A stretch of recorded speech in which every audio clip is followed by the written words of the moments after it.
Tenemos en la línea al doctor Álvaro Rojas, que es el presidente de la Unión Colegiada de Notarios y Notario 37 de Bogotá. ¿Por qué razón? Para saber entonces cómo es ese procedimiento del cambio de género ya en el papel, porque ustedes en las administradoras, es decir, en las pensiones, pues lo que hacen es recibir papeles y si el papel dice mujer, ustedes hacen el cambio y punto.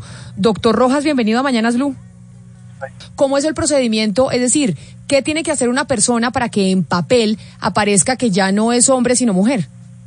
Bueno, mire, es muy importante precisar lo siguiente. El ejercicio y goce de los derechos se dan a partir de un documento que por ley se estima como el documento principal, prueba del estado civil de las personas, como es el registro civil de nacimiento. Es decir, si no hay registro civil, no hay persona jurídicamente existente. Si no hay registro civil con la definición de los elementos esenciales, nombre, lugar, fecha de nacimiento y sexo, no hay posibilidad de ejercer los derechos. O sea que el registro sí es la prueba fundamental, es la prueba más importante para las pensiones, para los derechos, para la cédula. Todo eso es necesario a partir del registro civil.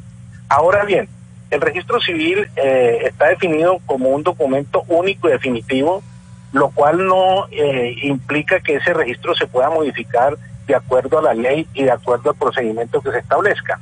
Lo importante en Colombia es que la Corte Constitucional ha hecho un desarrollo jurisprudencial muy importante, y en especial con la sentencia 63 de 2015, que llevó al gobierno a expedir unos decretos en el caso del cambio de sexo o fijación del género.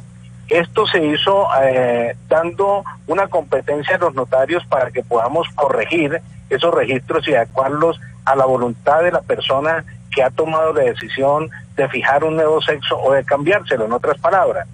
Esto es necesario señalarlo, que es un trámite muy serio, es un trámite con efectos jurídicos de fondo. Y por ejemplo, ahorita que está hablando la autoridad en pensiones, yo también quiero decir los efectos tan importantes que producen. Por ejemplo, un hombre está preso, está condenado y está en una reclusión para hombres y fijó el sexo como sexo femenino, tiene el derecho a pedir que lo cambien a una cárcel de mujeres y así sucesivamente. Y hay unos efectos frente a la familia, si tienen hijos, si no tenían hijos, si había una sociedad conyugal. Es decir, los efectos son múltiples desde el punto de vista legal. Pero concretando ya la respuesta a su inquietud, hoy el trámite, como no es contencioso, no es litigioso, no es de litis, es un trámite declarativo por acta notarial que es muy sencillo. Antes era un proceso de jurisdicción voluntaria largo, engorroso, demorado, costoso. ¿Y qué se requiere para fijar el sexo o hacer el cambio? Muy sencillo, la solicitud de la persona dirigida al notario, expresando su voluntad de manera clara e inequívoca, presentando fotocopia de su cédula de ciudadanía, presentando su registro civil de nacimiento y haciendo en la misma notaría, en una notaría, una declaración extraproceso como prueba sumaria indicando esa voluntad de quererse cambiar el sexo o fijarlo. El notario asume la competencia, revisa los documentos y procede a hacer la escritura. Con base en la escritura se corrige o se cambia, según el caso, el registro original. Se tiene un nuevo registro con base en él. El primer paso es a pedir la rectificación o reexpedición de su cédula de ciudadanía, y ya con base en su cédula de ciudadanía expedida por la autoridad debe proceder a actualizar los demás documentos, pase, visa, diploma, etcétera, etcétera. Y en relación cuando son menores, pues también se puede hacer, pero la voluntad se manifiesta a través de sus representantes legales, es decir, quienes ejercen la patria potestad, no los padres o en su defecto el tutor o el curador que se tenga conforme a la ley. Este trámite es muy sencillo, es un trámite rápido, es un trámite que los notarios estamos facilitando. Doctor, pero entonces, doctor Rojas, discúlpeme, con base en todo lo que nos está diciendo usted, entonces lo que entiendo yo es que solamente se necesita la voluntad de esta persona para decir, quiero cambiar, soy mujer, quiero ser hombre, y no tiene que llevar ninguna otra prueba. Usted lo dice como registrador. Nos dicen de pensiones que ellos obedecen lo que esté en registraduría. como notario. Entonces nos dicen, aquí obedecemos, nos dicen de pensiones, aquí obedecemos lo que nos digan de registraduría. Entonces mi pregunta es, estos casos de fraude hipotéticos de los que estamos hablando, porque todavía no tenemos algo en la mano de un caso real, estos casos hipotéticos, ¿en qué parte del proceso se podrían detectar? Porque ustedes no piden pruebas, en pensiones tampoco, entonces ¿quién realmente pide pruebas antes de pedir solamente la voluntad de cambiar de sexo? Mire, esa pregunta es la más importante en este proceso. Lamentablemente a los notarios no se nos da la facultad de pedir pruebas adicionales, pero sí ejercemos un control de legalidad en la parte formal, y esto no solamente se puede presentar en los trámites de fijación del sexo o cambio del sexo en el registro, sino en el mismo cambio de nombre. Recuerden ustedes que cuando se facilitó el cambio de nombre por escritura pública, se cambiaban los nombres caprichosamente, y algunas personas con situaciones penales pendientes pensaban que por cambiarse nombre eludían la responsabilidad penal, y no, eso no es así. A mí sí me parece que vale la pena establecer unas condiciones adicionales, y esto lo digo a título muy personal, que fuera el apoyo científico, el apoyo médico, el apoyo del psicólogo, del cirujano, etcétera, el soporte médico-científico sería muy importante, sí, y manteniendo la reserva pertinente. ¿Por qué? Porque puede presentarse que la facilidad puede llevar a la comodidad y al abuso de esta norma. No tenemos casos registrados. Ahora, si el notario observa que hay un evidente fraude por X o Y razón, pues él hará la escritura, hará las acotaciones del caso y comunicará a la autoridad competente. Esa pregunta es la pregunta más importante, es ¿hasta dónde se tiene la seguridad de que no haya un fraude? Le pregunto a la doctora Reales, vicepresidenta jurídica de Asofondos. Doctora Reales, pero si el tema para ustedes, digamos, tiene que ver, es mucho más simple de lo que uno piensa o uno se imagina con lo que está ocurriendo en estos casos, pero ¿qué pasaría con aquellas personas que comienzan a cotizar pensando en la pensión como mujer y luego se da el cambio de género? Termina siendo hombre, las semanas cotizadas, es decir, ¿de qué manera eso afecta todo lo que tiene que ver con la pensión? Bueno, si se cambia de género, pues se puede pensionar a la edad más temprana, que es la de las mujeres, si está en el régimen público, o si es en el régimen privado para acceder a la garantía de pensión mínima, que es donde se exige la edad. Ya para el cálculo de la pensión, pues en el régimen público es exactamente igual, pero para el régimen privado, por ejemplo, las mujeres tienen que esperar, a pesar de que se pueden pensionar a los 57 años, tienen que esperar a los 60 para la redención del bono, y la tabla de mortalidad que se usa para calcular la pensión es la tabla de mujeres, que es mucho más, que muestra mujeres mucho más longevas que el hombre. Entonces eso tiene un impacto en el cálculo del monto de la pensión. Sí. Pero de resto, pues, para el fondo, si aparece en el registro civil que es mujer, pues se le tratará como mujer. Si dice que es hombre, se le tratará como hombre. Doctor, hay algo importante, y es un control que se dio, que me parece bueno, que la persona, una vez fija el nuevo sexo o hace cambio de sexo en el registro, no puede volver a modificar su registro sino después de 10 años. Y eso, pues, para efectos pensionales es, llamemos, una talanquera para evitar cualquier abuso. 10 años tienen que transcurrir para volver a modificar el registro o hacerlo reversible frente a la situación original. De todas maneras, ¿qué es lo que yo quiero decir como notario?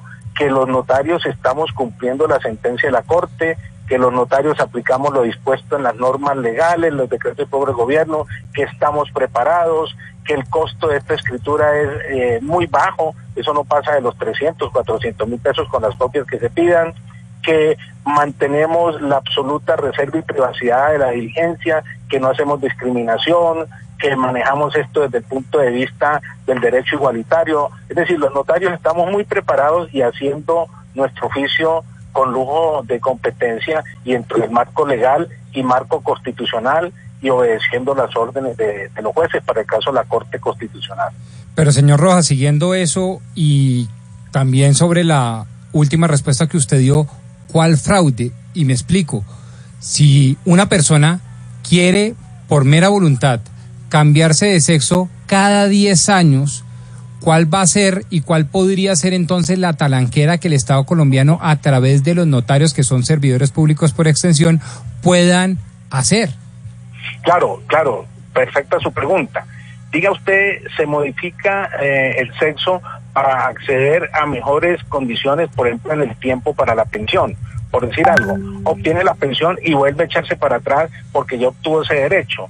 Por ejemplo, estaba en una cárcel de hombres, se traslada a mujer y luego apenas está trasladado vuelve y se cambia el sexo. Entonces, eso es las posibilidades, esas son las hipótesis que comentan los abogados, que comentan los directores de las oficinas de pensiones. Pero perdóneme, colega Rojas, es que eso quizás no es ningún fraude, ese es el efecto práctico de aplicar las políticas de género. ¿Me explico? Claro, si uno se quiere cambiar de sexo cada 10 años o cada vez que se le dé la gana, porque la mujer no nace si no se hace. No. Es que eso dice Florence Tomás. No, esa expresión de que cuando uno se le dé la gana no es válida en un Estado social de derecho.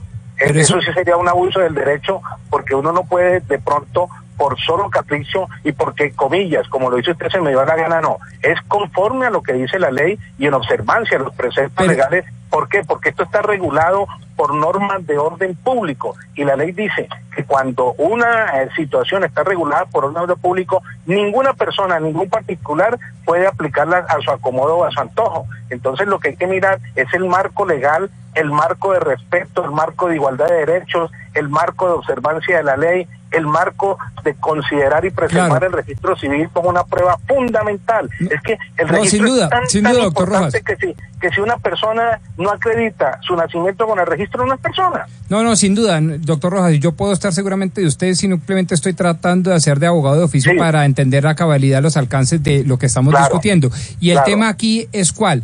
Que unas connotadas ciudadanas, compatriotas tan importantes como Florence Tomás, para tan solo poner un ejemplo, advierten que en efecto, en la medida y toda vez que la mujer no nace sino se hace, puede, de acuerdo a su voluntad, ojo con eso, a su voluntad, no a la voluntad del legislador, no a los límites de la sentencia judicial, sino a la voluntad de la persona, cambiar de sexo tantas veces como quiera, como ella quiera, con todos los efectos que eso traiga, jurídicamente, socialmente, deportivamente, entre otras. Claro, pero es que aquí no hay ninguna discusión sobre ese punto, es la voluntad de la persona y por eso debe una ley decir, se acepta la voluntad de la persona y eso es lo que se está respetando. Aquí ni el legislador, ni la corte, ni los notarios, ni los jueces se están negando a que se exprese esa voluntad. El presupuesto fundamental es la libre voluntad expresada en la solicitud al notario. Claro, eso se le respeta y eso es el derecho igualitario y ese es el derecho a la autodefinición de su género, no hay ningún problema. Pero de allí a que cada momento, a que sin ninguna justificación, por capricho y porque quiera cada 6 meses cambiar de sexo, es muy grave porque la ley dice que el registro registro civil es único, definitivo desde el punto de vista de la seriedad jurídica y con la relatividad que ello implica. Fíjese, por ejemplo, el cambio de nombre que no se puede hacer sino cada 2 años, porque cuando no existía esa limitación, yo tengo un caso, por ejemplo, que se cambió la niña el nombre voluntariamente y a los 15 días dijo que la cambió porque el novio ya no le gustaba y había peleado con él. Entonces hay que poner seriedad y obvio, de acuerdo con usted, hay que respetar la libre definición, la libre expresión de la voluntad y eso es lo que dice la norma y eso es lo que dijo la corte y eso es lo que hacemos los notarios. La gente es la que decide y por eso se dice. Ahora, en el caso de los menores, la voluntad tiene que expresarse a través de sus representantes legales y lo pueden hacer también. No hay ninguna diferencia ni disparidad entre lo que usted observa y lo que yo estoy diciendo, estamos totalmente de acuerdo. Pues doctor Álvaro Rojas, presidente de la Unión Colegiada de Notarios, gracias por atendernos y hacernos la claridad que era esta duda que le había surgido al doctor Pombo esta semana. ¿Qué pasaba entonces con aquellas personas que tomaban esa decisión porque así lo querían en aspectos deportivos y en este caso en el tema pensional y cómo era el procedimiento en Colombia y cuántas veces se podía hacer? Mil gracias por habernos atendido. Con muchísimo gusto. Buen día.